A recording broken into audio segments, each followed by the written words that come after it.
Nouvelle session d'information sur Moto TV. Mesdames, Messieurs, merci de vous apprêter pour ce grand rendez-vous. Voici le titre. Pénurie d'eau à Butembo. Plusieurs quartiers de la ville ne reçoivent plus de l'eau à partir de leur robinet depuis un certain temps.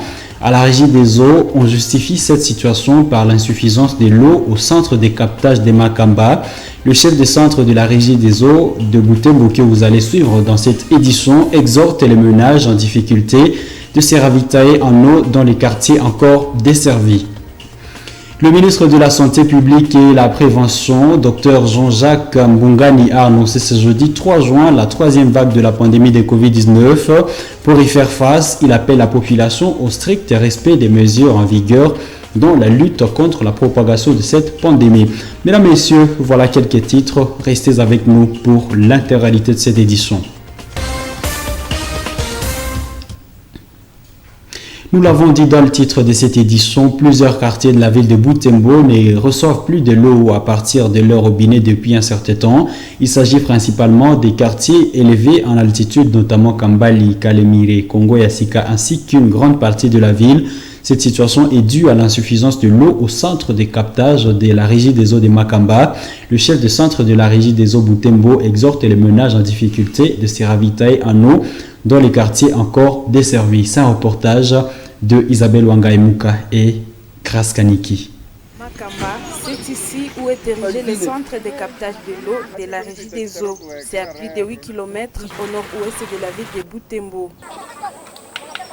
Ce bassin est destiné à recueillir l'eau de la source en vue du traitement à l'usine, peu avant la distribution dans les ménages. Pendant cette période, ce bassin ne contient pas d'eau à cause de la sécheresse.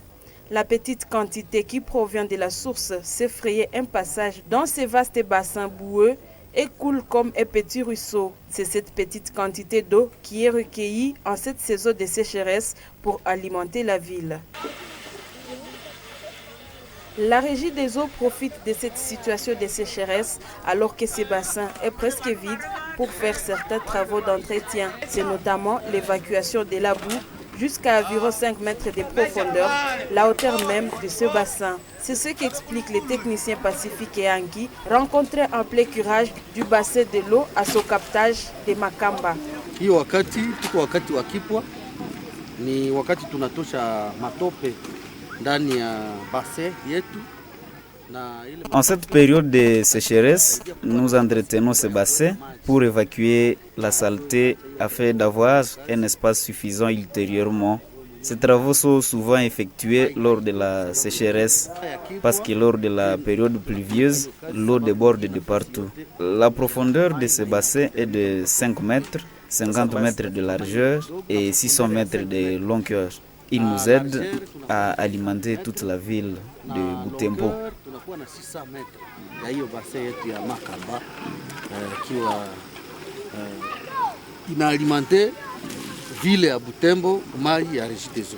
Nous recevons dans ce bureau au quartier Kongo Yassika le chef de centre de la Régie des eaux Butembo s'est dit préoccupé par l'absence de l'eau dans certains quartiers de la ville. Une pénurie qui ne dépend pas de ce service se justifie-t-il. Il explique que les quartiers situés sur des hautes terres sont plus en difficulté d'avoir de l'eau car l'eau est produite actuellement en petite quantité, ce qui fait qu'elle n'a pas assez de pression pour monter.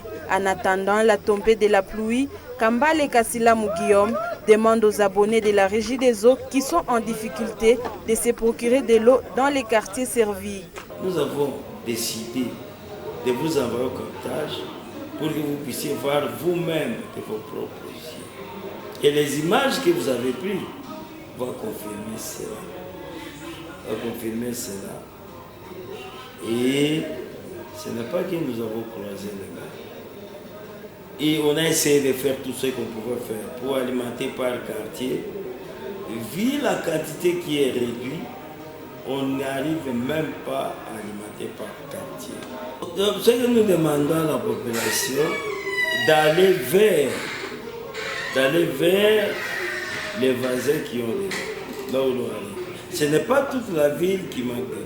Il y a les habitants de Butembo qui sont sur l'avenue président de la République, ils ont de l'eau, puisqu'ils sont à un niveau trop bas. Ils peuvent aller vers Dans chaque quartier, il y a des milliers où l'eau arrive. Ce que nous demandons à la population, c'est indépendamment de notre volonté. Nous n'avons pas voulu ça. Une maman, elle prépare la nourriture et elle prive la nourriture à son mari et à ses enfants. Cette maman est sorcière. C'est comme nous. Si nous avons de l'eau, pourquoi priver cette eau à la population de Butembo? Depuis quelques jours, la pluie s'est fait de plus en plus rare. Ce qui fait que nombreux abonnés de la régie des distributions d'eau éprouvent des peines à se procurer ne fût-ce qu'un bidon d'eau. Le ministre national de la Santé, Hygiène et Prévention annonce la troisième vague de la pandémie de Covid-19 en RDC, une situation qui sévit depuis 4 semaines déjà et dont l'épicentre est la ville-province de Kinshasa. Dr Jean-Jacques Mbungani indique que cette vague est due au relâchement dans le respect des mesures barrières. Il a à la même occasion rappelé les anciennes mesures parmi lesquelles le couvre-feu et la vaccination qui devraient être étendues sur toute la République en vue de contenir cette nouvelle vague de la Covid-19. Suivez-le dans ses propos. Chers compatriotes, la situation actuelle de la pandémie Covid-19 dans notre pays est très préoccupante. En effet, on note une augmentation considérable des cas et des décès de la Covid-19 au cours des 4 dernières semaines. De ce qui précède, en ma qualité de ministre de la Santé publique, Hygiène et Prévention, j'annonce officiellement la survenue de la troisième vague de la pandémie Covid-19 dans notre pays avec la ville-province de Kinshasa comme épicentre. C'est ici l'occasion de rappeler à toute la population de respecter strictement toutes les mesures actuelles et celles qui pourront être prises ultérieurement pour juguler cette crise sanitaire. Il s'agit notamment du port correct et obligatoire des masques, du lavage des mains à l'eau ou l'utilisation de la solution hydroalcoolique, du maintien de la distanciation sociale, du respect du couvre-feu à 22 heures. En complément à toutes ces mesures précitées, la vaccination reste un moyen efficace pour protéger la population et notre économie. Je vous invite à y adhérer massivement. Chers compatriotes, l'histoire de notre pays nous renseigne que notre peuple possède une réelle capacité de dépassement et de résistance face aux situations difficiles. C'est l'occasion pour moi de faire appel à votre sens élevé de civisme, de patriotisme et surtout à votre engagement afin d'observer les recommandations des autorités politiques et sanitaires. Que vive la République démocratique du Congo. Je vous remercie. Rendre compte de sa mission des plaidoyers menés à Kinshasa en faveur de la fin des massacres à Beni, c'est l'objet d'un point de presse animé par la dynamique des femmes pour la bonne gouvernance d'Ifego en sigle. Cette structure estime que la mesure du chef de l'État, Félix Tshisekedi, décrétant l'état des sièges dans les provinces de l'Ituri et du Nord Kivu, est l'un des fruits de ses recommandations au président de la République. Rose Toumbéane et sa coordonnatrice espèrent que les retombées positives seront incessamment palpables sur terrain. Roland Yakimoa était présente. Voici son reportage. C'est avec un visage d'espoir et de rassurant que Rose Toumbéane, coordonnatrice de la DIFEGU, s'adresse à la presse, ici à l'espace Joli Rêve. C'est à l'issue d'une mission de plaidoyer de plus d'un mois en faveur de la paix dans les provinces du Nord Kivu et de l'Ituri, menée à Kinshasa auprès des autres instances du pays. C'est ainsi qu'elle soutient que la mesure de l'état de siège décrétée par le président de la République est l'un des fruits pris sur base des recommandations de la DIFEGU. Il faut déjà dire que l'état de siège, même s'il connaît encore beaucoup de critiques, c'était parmi les mesures qui avaient été prises par le chef de l'État pour répondre à notre message. Parce que nous avions des objectifs, nous avions aussi des recommandations, mais nous avions un message clair et précis qui était de lui demander de considérer la paix à Beni et Ituri comme une priorité des priorités. Et il a fait, il a décrété l'état d'urgence. Il a répondu à certaines recommandations que nous pouvons peut-être considérer des moindres, mais qui peuvent contribuer largement à la restauration, au retour de la paix de chez nous.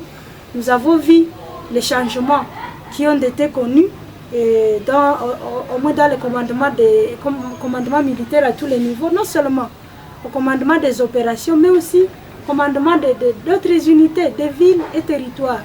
En répondant à une question des journalistes, estime que certains préalables doivent être remplis pour le retour effectif de la paix.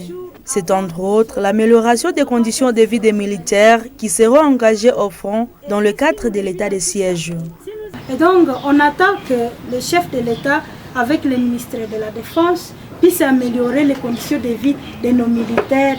Parce que, en fait, sans cette amélioration, l'état d'urgence ne va pas aussi répondre, trouver des solutions palpables. Il faut vraiment nous battre tous. Vous aussi, en tant que médias, vous devez faire aussi une guerre médiatique sur cette question-là. Il faut que les conditions des militaires soient améliorées. La DIFEGU promet faire le suivi de ces recommandations, car rien n'est à ce stade acquis définitivement. 5 filles ont été primées par l'ONG Change for Changing pour leur talent et leadership transformationnel.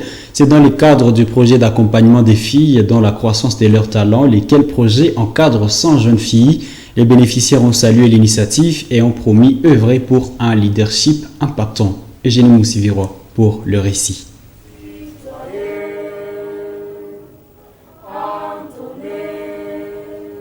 Ce sont ces jeunes filles, dont l'âge varie entre 10 et 20 ans, qui ont été récompensées d'être primées pour leur talent ici à l'espace Holiday Park. L'activité du jour s'inscrivait dans l'optique de l'accompagnement de ces jeunes filles dans la croissance de leur potentiel pour un leadership féminin participatif et transformationnel. Pour Dani Siloasi, coordonnateur de Change for Changing, le rôle de ces jeunes filles a consisté à la mobilisation communautaire afin de résoudre des problèmes environnementaux dans certaines cellules de la commune de Kimemi. Nous avions une cérémonie de remise des prix d'excellence à certaines de nos jeunes filles que nous sommes en train d'encadrer. Nous sommes en train de les préparer à la grandeur, à réaliser beaucoup de choses dans la communauté. Alors, à la fin de chaque trimestre, nous leur octroyons des prix d'excellence. Voilà ce qui fait que nous sommes ici. Elles ont commencé à faire des choses au niveau des cellules et nous sommes vraiment contents.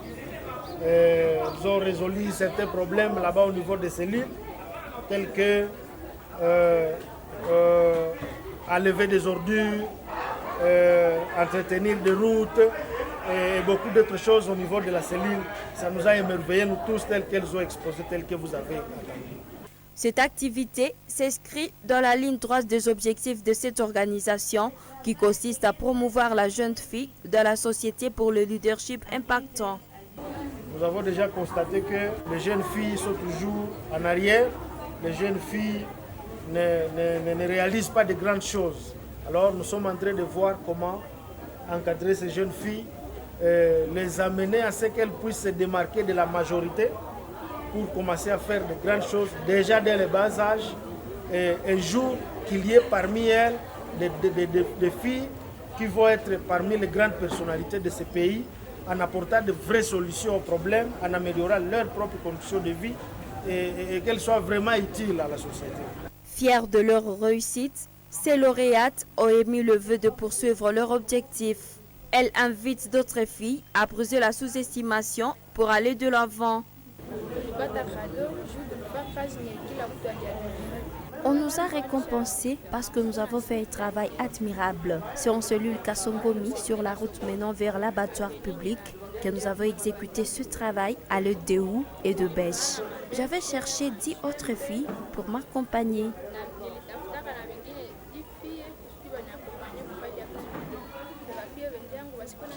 Que les autres filles brisent la sous-estimation parce qu'elles sont capables de beaucoup de choses.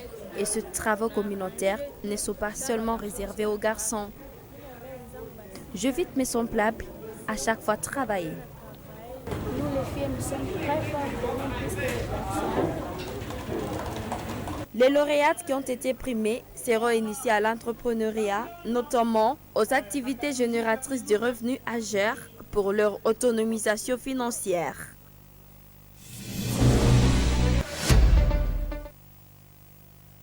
En football, c'est ce samedi 5 juin que la RDC joue sa première rencontre de la préparation des éliminatoires de la Coupe du Monde Qatar 2022.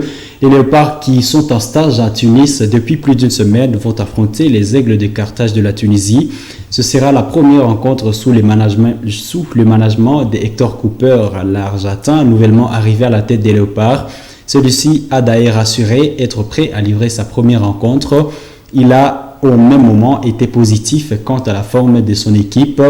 Une rencontre que vous allez devoir suivre demain à partir de 18h. Mesdames, Messieurs, c'est donc sur cette note que nous mettons point final à cette édition Journal sur Moto TV. À vous tous et à vous tous qui l'avez suivi, je dis merci au nom de toute l'équipe rédactionnelle. Au revoir.